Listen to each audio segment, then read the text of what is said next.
Welcome to the award-winning Ed Brown Show. And once again, we have an outstanding guest. This is former Councilman Marvin Wilson. Now, this young man has really dedicated himself to Prince George's County, to the state, and to the country.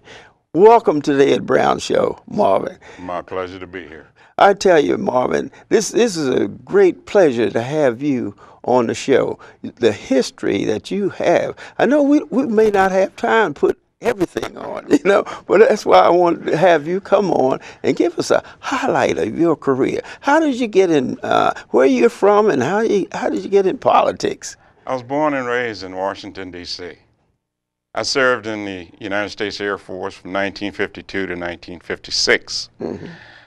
After getting out of the Air Force, I wanted to get married. I went back to New Orleans to a young lady that I had met while I was going to school in Biloxi, Mississippi. Oh, I see. R&R in New Orleans. So that paid off. Huh? It paid off. It paid off, and we've been married for 55 years. No, so it congratulations. Oh, yes. You better give the name of your bride. Verlie Wilson, former Verlie Boissiere, B-O-I-S-S-I-E-R-E. And you wouldn't be successful without her. Without I her. know. Oh, no. I know. Well, you know us both. The yes. mate, if yes. your mate is not working, boy, it's That's tough. True. That's true. And you gotta have someone. And Verlie, I know, has She's worked been with me herself all those years. Yes. All those years. Yes. And a supporter. And how many children do you have? I have two daughters, two grown daughters, Uh-huh. Tanya and Donna Wilson. Okay, great. Now, tell me about your political career. You know, we worked together for about 8 years. Oh, yes, or so. we did. We Yes. did a lot of things together. But tell us, how did you get involved? I know Glenarden wouldn't be like it is today. People like you have made contributions to make Glenarden #1. I don't know if we found Glenarden or Glenarden found us, but we were looking for a house. I wanted to raise my family in Maryland. I had secured a pretty good job at National Security Agency in Fort Meade, Maryland.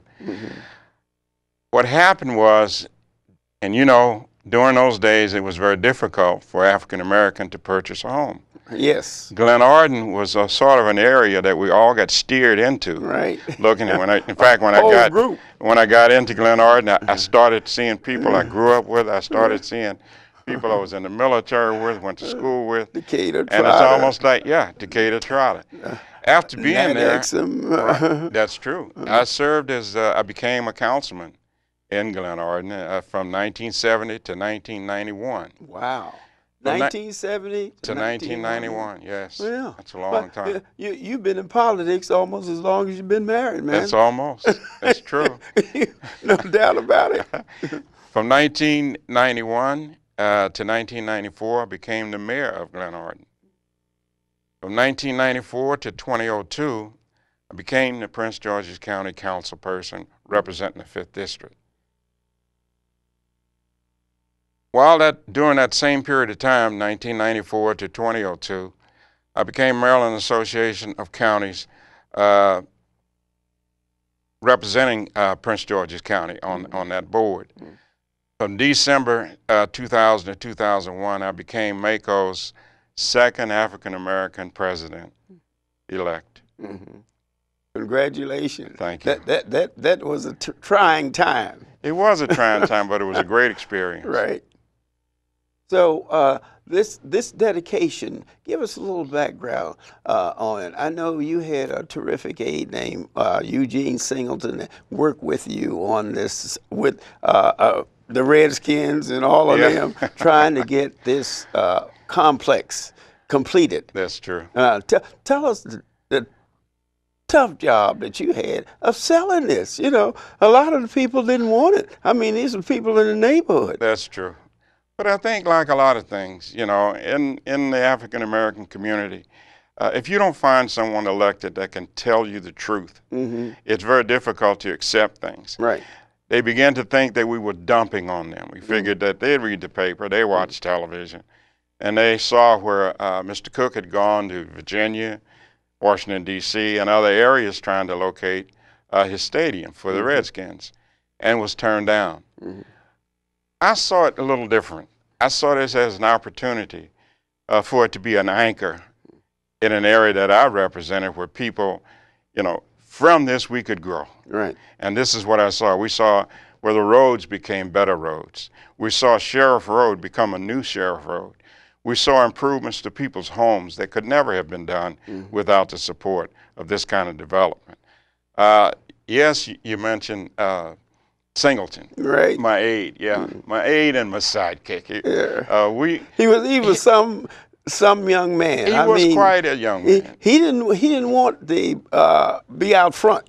He was I think he was the greatest strategist that we had. And what I could do, I could sound things off of him. He was never really a threat to me because he didn't want my job. No. He wanted to help me. Right. And so we worked very, very well together.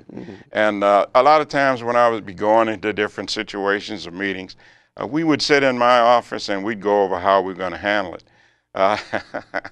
He would either be in the background or he would be somewhere near to make sure to kind of critique what I was doing and how things went. And then we'd talk about that after we got back to the office. So really, they're knocking on doors. See, a lot of people don't know about that. Oh, he worked the polls. Knocking on doors, the polls, Oh, yeah. and everything, convincing people that this is a positive thing. And this is the number one, I say the number one development in Prince George County. There's and I've been around the world a few times, there's no facility like the Sports and Learning Center nowhere. I agree. You understand? I agree. With the way every time I get company, a lot of people, they run down to the White House. I take them to Sports and Learning Center. Yes, I do too. I'm proud of it. I'm very proud of it. And most of them don't even realize that that quality type of facility is here in Maryland. And here in Prince George's County. It's true. And I mean, when I get people coming on the show, I have people coming in the area. That's my number one show place. When you talk, not the White House, not downtown, not all the museums. I take them to Sports. It's something to be proud of. Because it's something that really gives to the people something that they can really lose. It does. The facility, what is in the facility there? It's what do you call that? Olympic size pools. Yes. They can have all kinds of meets and things of that nature. It's a workout center for the seniors can go over there, and you guys set it up where seniors go free. Yes. Now, what other facility like that? See, a lot of people need to understand, and I said this from day one when we first started to get this off the ground. This is not a rec center. No. This is an Olympic training center. Right. It has always been our purpose to develop something in Prince George's County where our young people would train at the level that they compete at. Right. Back in those days, the coaches, the Glen Arden track team, they were training kids Colbert, Coach Colbert. Yeah. I remember Larry Colbert. Yeah. Back when I first moved to Glen Arden, here was a man training young people to run in the hallways of schools on concrete. Right. Now, they're not competing at that same level. They need to run on the same type of material that they compete on. Right. But he was determined to build these young people and their character. And the key thing about Larry Colbert was, and I call him the miracle man, because he could do. There's nothing that he could do what he was asking these young people to do, right. And it was just amazing. He showed an example. And that's what made him a great coach. Right. Yes. Yes. Well, basically, having Larry there, and you talk about the education part of it is the outstanding. The fact that here we're in a computer age, and hey, Sports and Learning Center is right there. Now I'm going to be honest with you. When we first started off, I had a problem because we were into building schools. We were doing a lot of things. And I had a problem with Wayne Curry bringing he said he wasn't going to support the center without an education factor to it. Right. And that's when he added the Learn Foundation. And I have to pat him on the back. It was a stroke of genius Yes. on his part. Because what we want, I was focusing on one thing. He knew what would make it even better. Right. And he did it. And Exception. I compliment him for it. It was exception. The fact that they put education. Well, it wouldn't have happened. It wouldn't have happened without this council chaired by Dorothy Bailey. This would have never happened. They were the ones that put together the CR22 that would bring the money from the out years. More or less, we were borrowing from ourselves and complete this whole site and pay ourselves back. It wasn't going to be built in several parts and take many, many years to complete. They came up with a genius idea to put together CR22, borrow from ourselves, bring this money forward, do it all together. And at the same time, and that's why this means so much to me, because here is the council, the entire council that did it. This was not a one-man operation. You know, it was us. And this gentleman right here, Jack Ken Cook, a lot of times we get money from celebrities and we never really thank them in a way that we're doing here. Because he really got to the point where he felt and believed, as I believed, that this was a necessary thing for this area. And because of it, he contributed to get us started. He put $5 million up front. He wanted $3 million to go toward the field house so that we would have something to start with. And then, in kind, he began to bring his equipment from the stadium. As they finished phases at the stadium, he would bring them over to our site, provided he get the plans from Park and Planning as to the direction that we were going.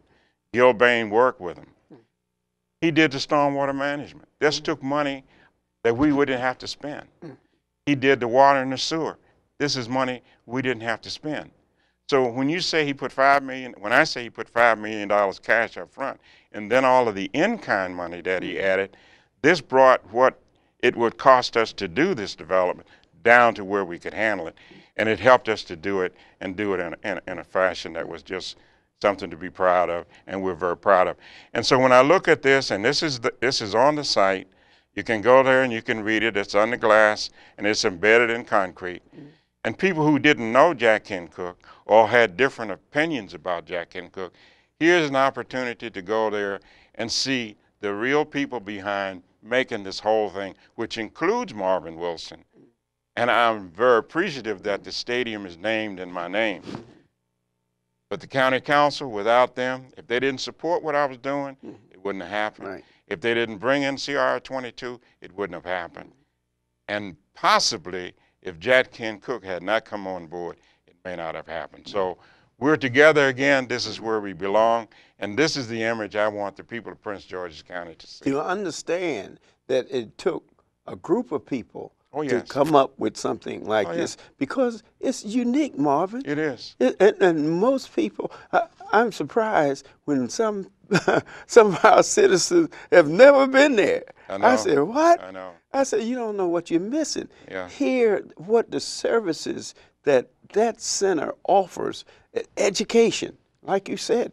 Hey, remember when we first started out? The big thing now is computers. That's right. And we're ahead of it. And the Learning Center. Yeah. It's top of the line. Right. It's top of the line. Everything is the top. And you know, when about the $5 million that Mr. Cook put up, he wanted $3 million, as I said, to go toward the development of the field house so we could get something up real quick. Yeah. He wanted $1.5 million to be placed in a Learn Foundation for children who live within a 7-mile radius of the stadium. And then the other $500,000, he wanted that to be picked up at a community college or a local college